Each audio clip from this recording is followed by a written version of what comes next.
할렐루야. 네, 오늘 참 좋은 날입니다. 하나님은 항상 우리가 드리는 예배를 주목하십니다. 그리고 그 예배를 통하여 크게 영광을 받으십니다.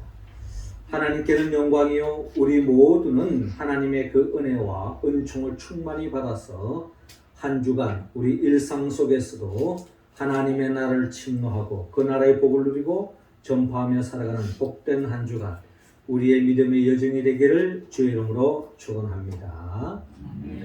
우리의 삶의 자리는 한 치 앞을 내다볼 수가 없습니다. 언제 어느 순간에 어떤 일이 일어날지 아무도 모른다는 것입니다. 때로는 참으로 우리가 예상 밖에 너무나 좋은 일이 생겨서 우리를 기쁘게 하고 들뜨기도 하고 더없이 행복감에 젖을 때도 있습니다만, 때로는 우리와의 생각과는 달리 우리가 원치 않는, 우리가 예상치 못했던 사건, 사고, 또 때로는 큰 병에 걸려서 우리를 더없이 아프게 하고 힘들게 하고 또 때로는 불행케 하는 그런 일들도 우리의 삶 속에 일어난다는 것입니다.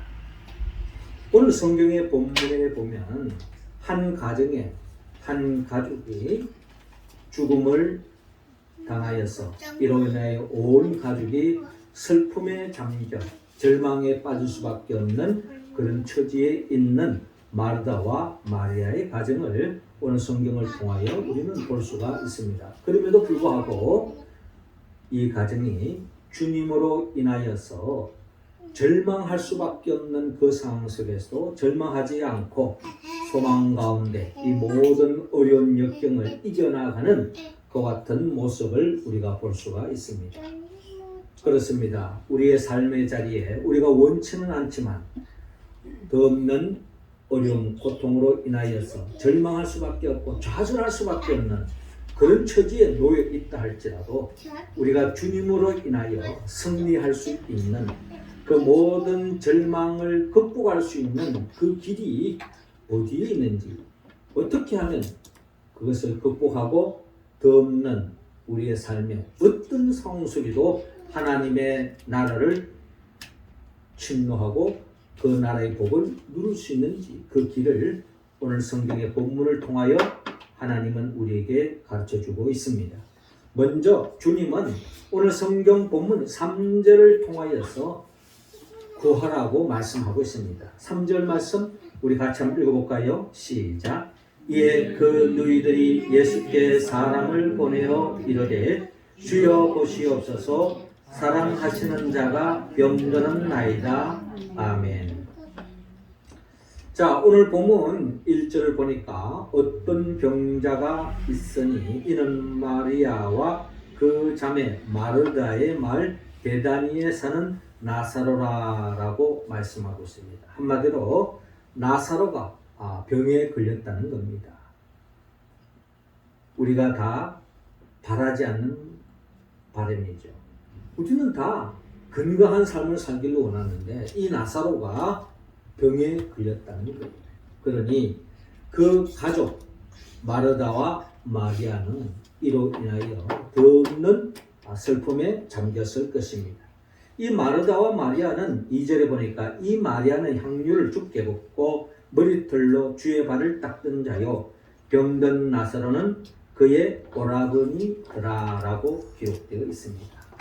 자, 이 본문을 통하여 우리는 이 마리아 그리고 이 마르다, 이 가정은 한마디로 주님을 믿었던 가정입니다. 그리고 단순히 믿음의 차원이 아니라 더 나아가 정말 주님을 위하는, 주님을 사랑하는, 주님을 위해서라는 그 어떠한 희생도 감수할 수 있는 믿음의 가정이었다는 겁니다. 그래서 이 나사로 그리고 마르다, 이 마리아는 정말 주님을 믿었을 뿐만 아니라 주님을 사랑하고 주님을 위해서라면 어떤 희생도 감수할 수 있는 그런 믿음의 가정이었다라는 것입니다.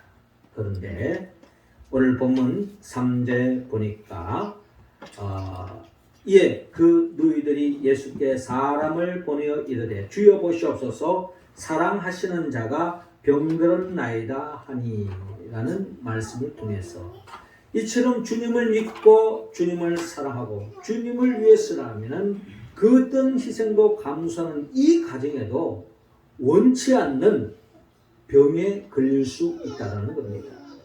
우리가 병에 걸렸을 때에 믿음이 좋지 않으면 또 온전히 하나님을 사랑하지 않으면 그랬으니 병에 걸렸지 라고 이야기할 수도 있습니다. 그러나 오늘 성경의 본문에 보면은 이처럼 주님을 믿고 주님을 사랑하고 주님을 위해서 그 어떠한 희생을 할 수 있는 가정에도 이처럼 원치 않는 어려움, 원치 않는 병으로 인하여서 어려움에 처할 수도 있다는 것을 오늘 우리는 본문을 통하여 깨달을 수가 있습니다. 우리가 지난 주일에도 날 때부터 그 소경을 향해서 사람들이 이야기하지 않습니까? 저 사람이 날 때부터 소경이 됐는데 이건 무엇 때문입니까? 누구의 죄로 인합니까? 그 사람이 죄입니까? 아니면 그 부모가 죄를 지었습니까? 라고 물었을 때 주님이 하신 말씀, 그것을 통해서 그 누구의 죄가 아니라 이를 통해서 하나님이 하시고자 하는 일이 있다. 하나님의 영광을 드러내고자 하나님의 섭리와 계획과 뜻 속에 있다라고 말씀하시는 우리 주님을 바라볼 수가 있습니다. 그렇습니다. 우리의 삶의 자리에서 원치 않는 병에 걸려도 그 속에서 그 누구의 잘못이 아니라 우리가 생각하는 원인이 아니라 하나님께서 이를 통하여 하나님의 섭리와 계획과 뜻이 있다라고 오늘 성경에 이어지는 내용에도 우리는 또한 헤아릴 수가 있습니다. 현실적으로는 결국 병에 걸렸던 것입니다. 가족의 병에 걸리면 모두가 다 가족들이 함께 그 병에 걸린 그 고통을 경험을 하게 되어집니다. 마음이 먼저 무겁죠. 마음이 아픕니다. 그리고 한결같이 가족이 아프면 빨리 나음을 잊기를 바라는 것이 바로 가족의 마음이죠. 그래서 이 누이들이 오라버니 이 나사로가 죽을 병에 이르게 되었으니 이 누이들이 사람을 보내서 주님께 간청합니다. 주여 보시옵소서, 사랑하시는 자가 병들은 나이다. 이 말을 전한 이유가 뭡니까? 주님, 우리 오라버니 나사로가 죽게 되었습니다. 병들었습니다. 빨리 와서 치유해 주세요. 낫게 해주세요. 하는 그런 바람, 그런 간구, 그런 기도를 드리는 마르다와 마리아의 모습을 우리는 바라볼 수 있습니다. 이처럼 우리가 원치 않는 어려움을 직면했을 때에 믿음의 사람들은 당연히 주님께 간구하고 간청하고 기도해야 한다는 것입니다. 기도할 때 우리의 모든 문제를 주님께서 해결해 주십니다. 예레미야 33장 2절 3절에 이를 행하시는 여호와, 그것을 만들어 성취하시는 여호와, 그 이름을 여호와라 하는 이가 이같이 이르노라. 너는 내게 부르짖으라. 내가 내게 응답하겠고 내가 알지 못하는 크고 비밀한 일을 내게 보이리라 라고 말씀하고 있습니다. 우리가 문제에 직면했을 때 그 문제를 안고 주님 앞에 기도하면 주님께서 반드시 그 기도를 응답해 주신다라는 것을 여러분 믿으시기 바랍니다. 문제에 임할 때마다 그 속에 좌절하지 마시고 누구 탓하지 마시고 이 속에 하나님의 뜻이 있을 것이다. 그리고 우리의 바람을 하나님 앞에 솔직히 우리의 바람을 있는 그대로 아뢰는 겁니다. 주님, 빨리 낫게 해주세요. 치유해 주시옵소서. 강건하게 해 주시옵소서. 문제를 해결해 주옵소서 라고 기도할 때 하나님은 어여쁘신 분으로 우리의 기도를 외면하지 않으시고 반드시 응답해 주시고 우리의 삶을 더없이 좋은 길로, 복된 길로 인도해 주실 줄로 믿습니다.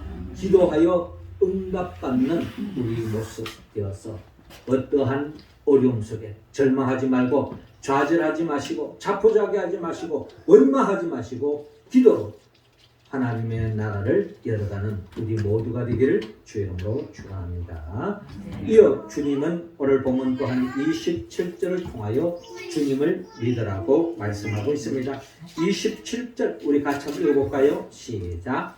이르되 주여 그러하외다.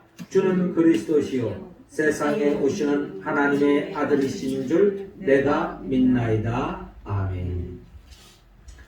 자, 이어지는 17절 내용을 우리가 들여다보면 예수께서 와서 보시니 나사로가 무덤에 있은지 이미 나으리라 라고 기록되어 있습니다.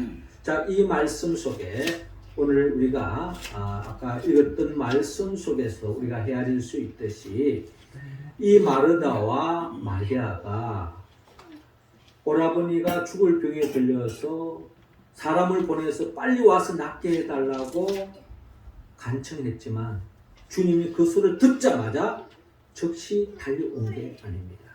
어떻게 보면 주님은 시간을 끄시고 지연을 하셨어요.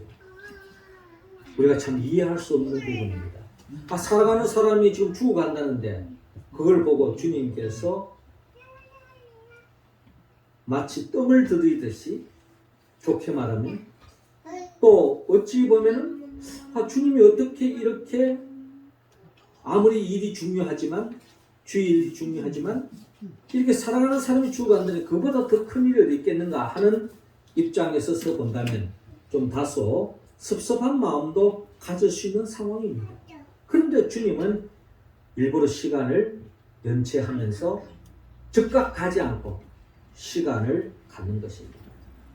그러면서 주님의 말씀은 이를 통해서 하나님의 계획이 있고 하나님의 뜻이 있다는 겁니다.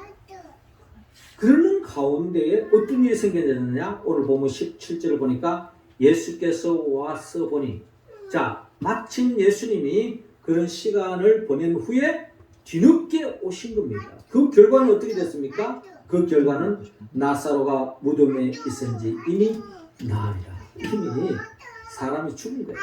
나사로가 죽은 겁니다. 초상 치른 거예요. 초상 치르고 벌써 날이나 지났습니다. 이 정도 되어지면은 이 상황에 주님이 찾아온다는 것은 민망할 수도 있지 않을까요? 네.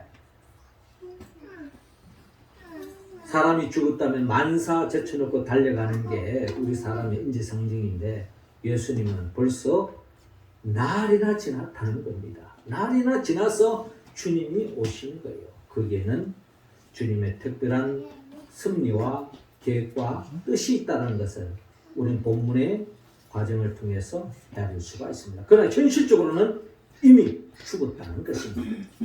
그래서 21절에 마르다가 예수께 여짜오되 주께서 여기 계셨더라면 내 오라버니가 죽지 아니하였겠나이다 라고 말씀하고 있습니다. 그러니까 이 말씀을 들어보면 이 마르다의 마음을 우리가 읽을 수 있는데 어떻게 본다면 좀 섭섭한 표현을 하고 있는 것이 아닌가 하는 생각도 가질 수 있어요.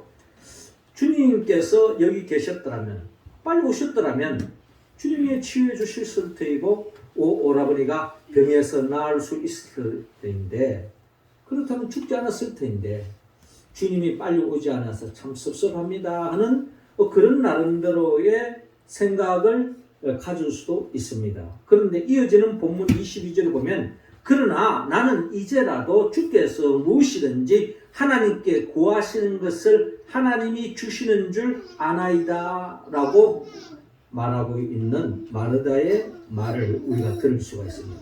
자, 이 말씀을 들어보면 이 마르다가 인간적인 섭섭한 표현도 하고 있는 것하고 약간 아쉬움을 드러내고 있지만 그럼에도 불구하고 이 마르다는 주님에 대한 흔들리지 않는 믿음을 가졌던 분인 것 같습니다.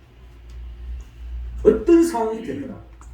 주님이 빨리 오지 않아서 오라버니가 죽었다. 그런 상황 속에도 주님에 대한 절대적인 믿음이 있었다는 거예요. 어떤 상황에도 주님에 대한 믿음이 있었다는 거예요. 사람을 보면 현실적으로 본다면 흔들릴 수 있는 상황이지만 주님에 대한 절대적인 믿음은 흔들리지 않았다라는 것을 우리는 이 마르다의 말을 통해서 우리는 헤아려 볼 수가 있습니다. 그러나 나는 이제라도 주께서 무엇이든지 하나님께 구하시는 것을 하나님이 주실 줄을 알아이다. 여러분, 이것은 주님에 대한 절대적인 믿음이 없다면 이런 말을 할 수가 없는 거예요.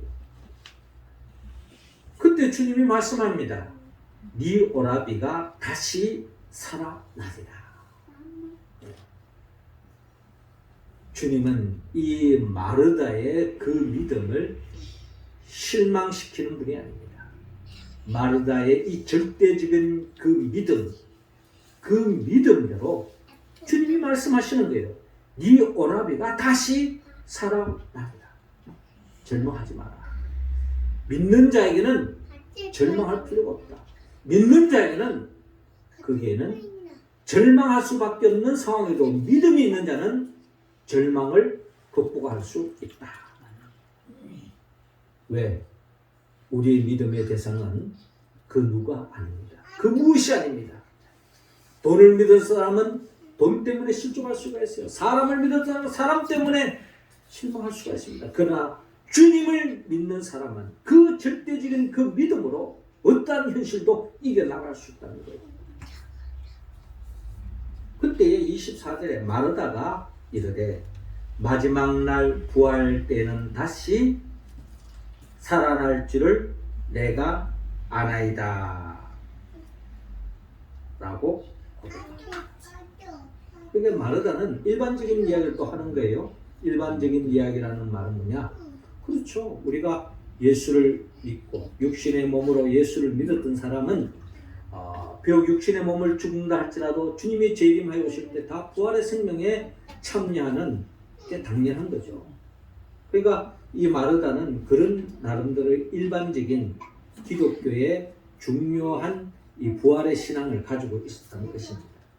그러면서 주님은 또 구체적으로 말합니다. 예수께서 이르시되 나는 부활이요 생명이니 나를 믿는 자는 죽어도 살겠고 무릇 살아서 나를 믿는 자는 영원히 죽지 아니하리니 이것을 네가 믿느냐라고 말씀합니다.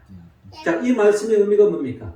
나는 부활이요 생명이니 나를 믿는 자는 죽어도 살겠고 무릇 살아서 나를 믿는 자는 영원히 죽지 아니하리니 이것을 내가 믿느냐.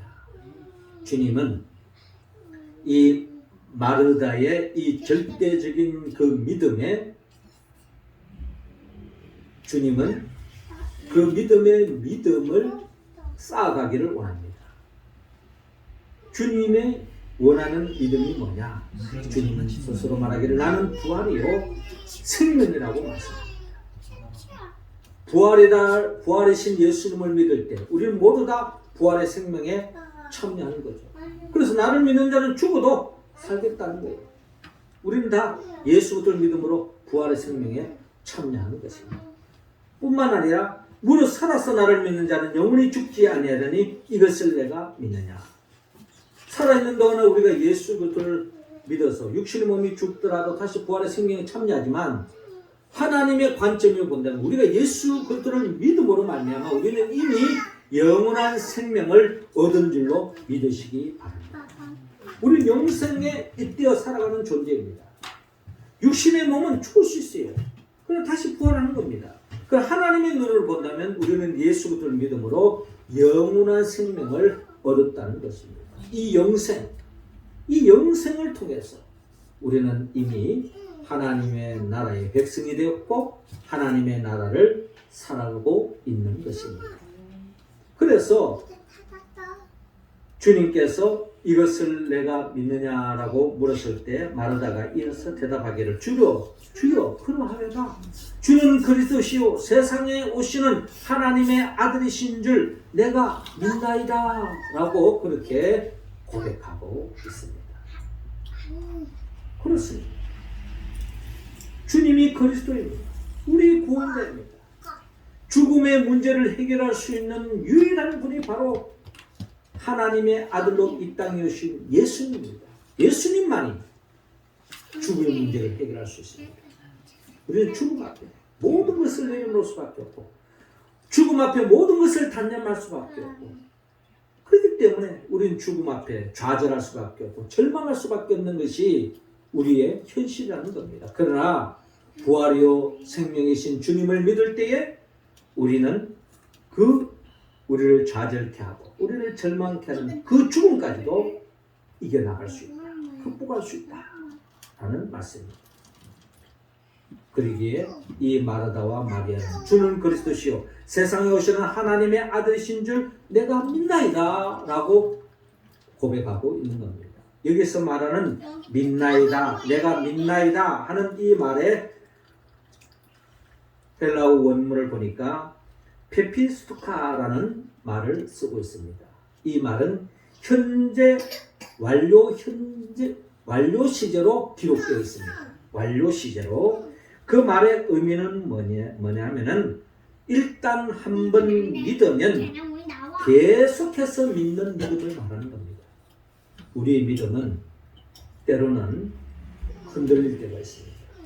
내가 예상하는 대로 진행되어지면 믿습니다 라고 이야기하지만 내 생각대로 내 의도대로 진행되지 않으면 의심하고 그 믿음을 저버리는 수도 있다는 겁니다.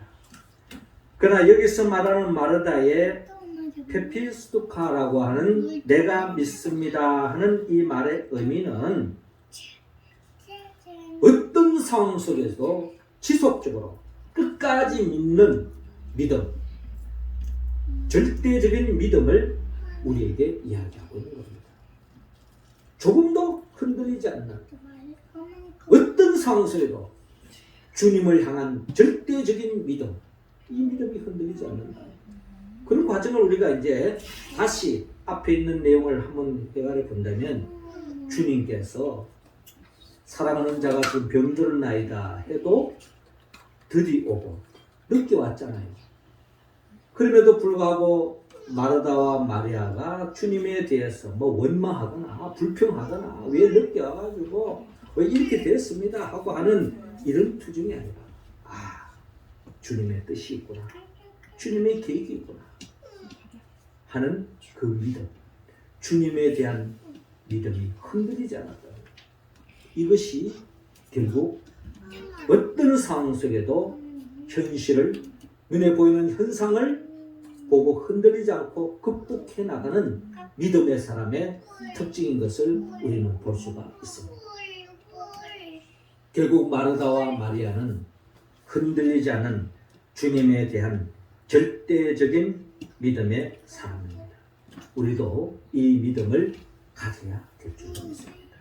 어떤 상황 속에도 주님을 믿는 절대적인 믿음, 내 계획과 내 생각과 내 바람대로 이루어지지 않는다 할지라도 주님에 대한 절대적인 믿음, 그 믿음이 현실을 이기게 하고 현실을 극복하게 하고 진정 이 세상의 눈에 보이는 것에 흔들리지 않고 절대적인 믿음만이 우리를 결국 승리의 삶으로 이끌어 주신다는 것을 믿으시기 바랍니다. 예수님은 부활하신 분입니다. 우리를 위하여 십자가에 못 박혀 죽으시고 죽음의 권세를 깨뜨리고 부활하신 분입니다. 그 주님을 믿는 자만이 결국 우리는 영원히 흔들리지 않고 결국 최후의 승리의 자리에 이를 줄로 믿습니다. 우리 모두가 그런 사람이 되기를 주의 이름으로 축원합니다. 마지막 세 번째로 행하라고 말씀합니다. 39절 우리 같이 한번 읽겠습니다. 시작. 예수께서 이르시되 돌을 옮겨 놓으라 하시니 그 죽은 자의 누이 마르다가 이르되 주여 죽은 지가 나흘이 되었음에 벌써 냄새가 나나이다. 아멘. 자, 이어지는 본문 39절을 보니까 주님께서 말씀하십니다. 예수께서 이르시되 돌을 옮겨 놓으라. 돌을 옮겨 놓으라는 것은 우리식으로 말하면 무덤을 파제끼라. 무덤을 다시 파라. 무덤을 지금 흙을 덮어놨는데 다시 흙을 다 파내라 라고 하는 말과 똑같은 말이에요. 이스라엘은 불에다가 안장을 하잖아요.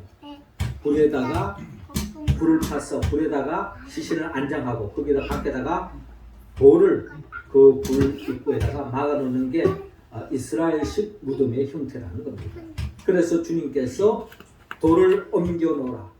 마치 흙을 파서 시신을 묶고 흙으로 묻어 놓았는데 그 흙을 파재기라는 말과 다름이 없죠. 주님은 돌을 옮겨 놓으라고 말씀하고 있습니다.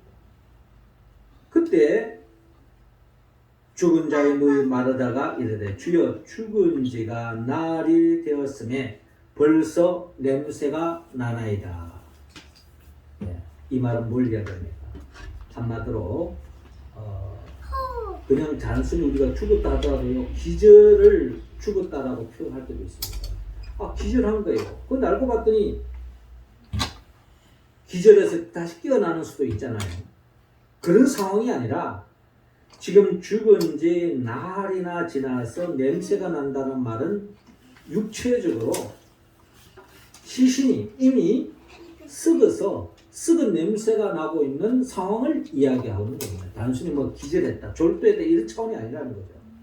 현실적으로 분명히 죽은 사람이에요. 썩은 육체적으로 벌써 생물학적으로 지금 부패되고 있는 상황이라는 겁니다. 그때 주님께서 말씀합니다. 예수께서 이르시되 내 말이 내가 믿으면 하나님의 영광을 보리라 하지 아니하였느냐. 돌을 옮겨 놓으니. 자, 주님께서 그 전에 내 말이 네가 믿으면 하나님의 영광을 보리라 하지 아니하였느냐라고 말씀합니다. 주님께서 돌을 옮겨 놓으라고 하는 이 말씀은 결국 죽은 자가 부활하는 것을 먼 훗날 주님이 재림하여 오시는 날 부활하는 그런 의미가 아니라 지금 이 자리에서, 이 현장에서 주의 말씀에 순종하면 죽는 자가 살아날 수 있다는 것을 주님이 말씀하고 있는 거예요. 그래서 주님이 돌을 옮겨 놓으라 라고 말씀하실 때에 그대로 믿음으로 순종하는 모습을 볼 수가 있습니다. 41절에 돌을 옮겨 놓으니 예수께서 눈을 우러러보시고 이르시되 아버지여 내 말을 들으신 것을 감사하나이다. 항상 내 말을 들으시는 줄을 내가 알았나이다. 그러나 이 말씀하는 것은 둘러선 무리를 위함이니 곧 아버지께서 나를 보내신 것을 그들로 믿게 하려 함이니이다. 결국 주님께서 이 나사로가 죽을 병에 걸려 죽었을 때 즉시 달려오지 않고 이렇게 지연한 이유 또한 주님은 한 사람 한 영혼이라도 더 살리기 위한 주님의 섭리와 계획과 뜻이 있었다는 것을 오늘 본문을 통하여 우리는 뒤늦게 알 수가 있습니다. 그렇잖아요. 이 사건을 통해서 이 광경을 본 사람 중에 한 사람이라도 더 이분이 바로 그리스도구나. 이분이 말씀하는 대로 이루어지는구나. 이분의 말씀이 육신에 이 땅에 오신 이 주님을 믿고 따르면은 죽음을 극복할 수 있구나. 죽음의 문제를 해결하구나. 우리가 진정한 구원을 얻을 수 있구나.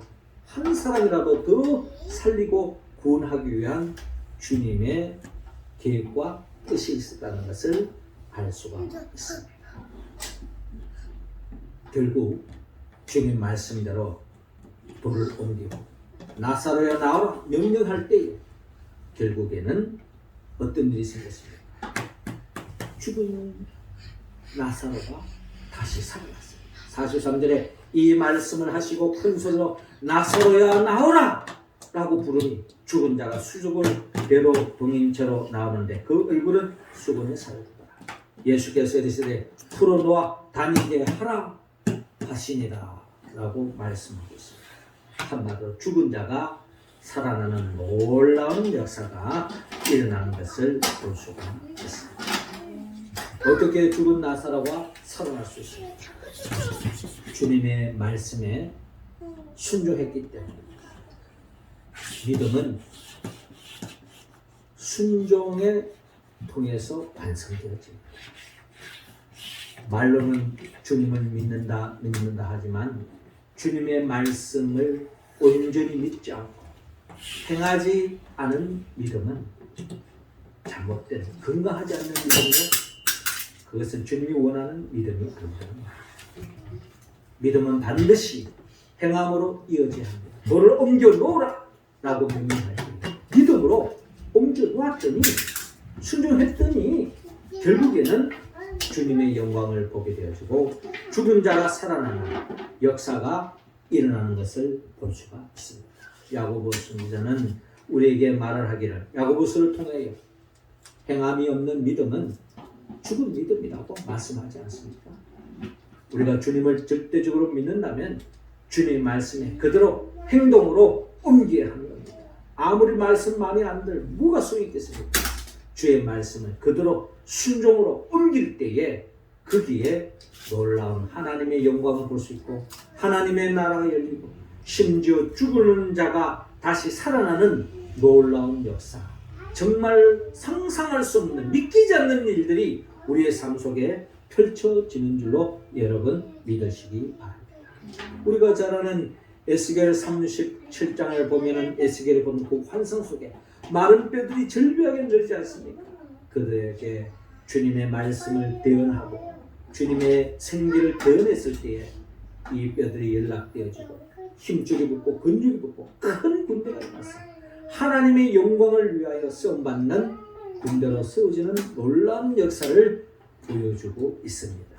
이처럼 우리가 주님의 뜻을 알고 그 주님의 뜻대로 행하며 나아갈 때에 예수님처럼 주님의 뜻대로 행동으로 옮겼을 때에 십자가에 못 박혀 죽는 현실적인 일들이 펼쳐지지만 그러나 하나님은 그 예수 그리스도를 죽은 자 가운데 부활시키는 하나님이신 것을 우리는 알고 있습니다. 우리는 그 하나님을 믿기에 그 하나님의 뜻대로 살았을 때에 결국 우리가 생상치 못하는 놀라운 역사가 일어날 줄로 믿고 그 믿음으로 어떠한 현실도 이겨나가는 우리 모두가 되기를 주의 이름으로 축원합니다. 사랑하는 성도 여러분, 주님은 우리가 어떤 상황 속에도 천국을 침노하고 절망을 극복하고 심지어 죽음의 역사까지도 뛰어넘는 그와 같은 승리자가 되기를 원합니다. 그러기 위해서는 우리에게 어떤 문제가 생기더라도 주님께 구하라고 말합니다. 그리고 주님을 어떤 상황 속에도 절대적으로 주님을 믿으라고 말합니다. 그리고 주님이 말씀하시는 그대로 행하라고 말합니다. 우리가 어떻게 이 말씀에 온전히 응답할 수 있을까요? 우리는 성령의 도움을 받아야 합니다. 나를 위하여 십자가에 못 박혀 죽으시고 부활하신 그 예수 그리스도의 영 보혜사 성령의 충만함을 받았어. 우리 모두가 어떤 상황 속에도 주님께 기도하고 또 어떤 상황 속에도 흔들리지 않는 믿음의 사람이 되고 더 나아가 주님이 말씀하시는 그대로 행동하여서 순종하여서 더없이 하나님께 영광을 돌리고 하나님이 예비해 놓으신 그 복을 일상 속에 충만히 누리는 우리 모두가 되기를 주의 이름으로 축원합니다. 기도드리겠습니다. 하나님 아버지, 이 시간 우리 한 사람 한 사람에게 성령의 기름을 부어 주옵소서. 성령 충만함으로 매 순간순간 문제에 직면할 때 좌절하지 말고 주님 앞에 아뢰고 그리고 그 기도가 때로는 덜이 이루어진다 할지라도 주님을 향한 절대적인 믿음이 흔들리지 않게 하여 주옵시고 주님이 말씀하시는 그대로 행동하여서 더 없는 하나님이 예비해 놓으신 그 하나님의 나라를 경험할 수 있도록 역사하여 주옵소서.